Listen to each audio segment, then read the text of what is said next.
ফতুয়াবাজ বলবে কোনো আপত্তি নাই, হকের পথে কথা বলা বন্ধ করা যাবে কি? জোরে বলুন। জন্মের পরে কানে আজান কি দেইনি, তুমি মৌলবাদী সারা হওনি।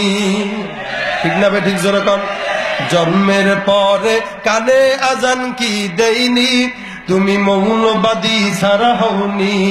আবার মরণের পরে জানাজা পড়াবে কে? পড়াবে।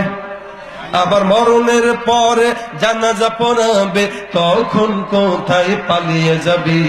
বিদ্রোহী বিপ্লবী মৌলবাদী কেন জঙ্গিবাদী? বেহাইয়া নারীর এই কেমন কথা, বোরকা দেখলেই মাথা ব্যথা। বেহাইয়া নারীর এই কেমন কথা, ইসলাম নিয়ে ওদের মাথা ব্যথা। আবার পর্দার কথা যখন বলি, তখন বলে ফতুয়াবাজি। বলে না, বলে না।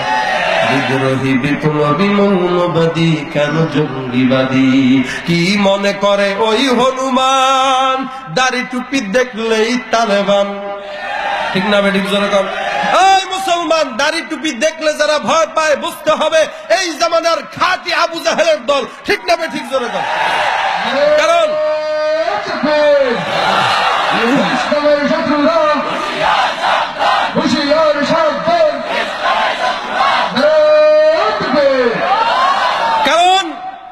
সাহাবায়ে কিরাম যখন মেসওয়াক করত, কাফের বেঈমানরা কামানের ভয় পাইত।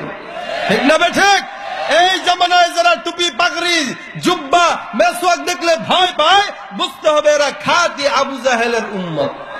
ঠিক না বেঠিক? জোরে কর। কি মনে করে ওই হনুমান, দাড়ি টুপি দেখলেই তালেবান।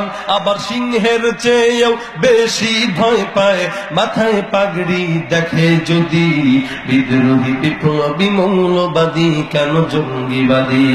সত্যের পক্ষে গান গাই বলে আমি বিদ্রোহী, সত্যের পথে ডাকি বলে আমি বিপ্লবী। কোরআনের কথা বলি তাই বলে আমাকে মৌলবাদী, জিহাদের কথা বলে তাই বলে আমাকে জঙ্গিবাদী। কেন বিদ্রোহী বিপ্লবী মৌলবাদী আমি জঙ্গিবাদী? বিদ্রোহী বিপ্লবী মৌলবাদী কেন জঙ্গিবাদী? রাগ করতেছেন নাকি? হ্যাঁ, বলবো তো, শেষ করে দেই। ভয় পাইতেছেন মনে হয়। ভয় পাওয়া যাবে না। বাঁচতে হয় সিংহের মতো বাঁচবো, শিয়ালের মতো নয়। এটা মুসলমানের জাতি, ওমরের জাতি। আমরা আবু বকর থেকে শিক্ষা নিতে হবে, হযরত আলী রাদিয়াল্লাহু তাআলা আনহু থেকে শিক্ষা নিতে হবে। বাঁচতে হবে তো সিংহের মতো।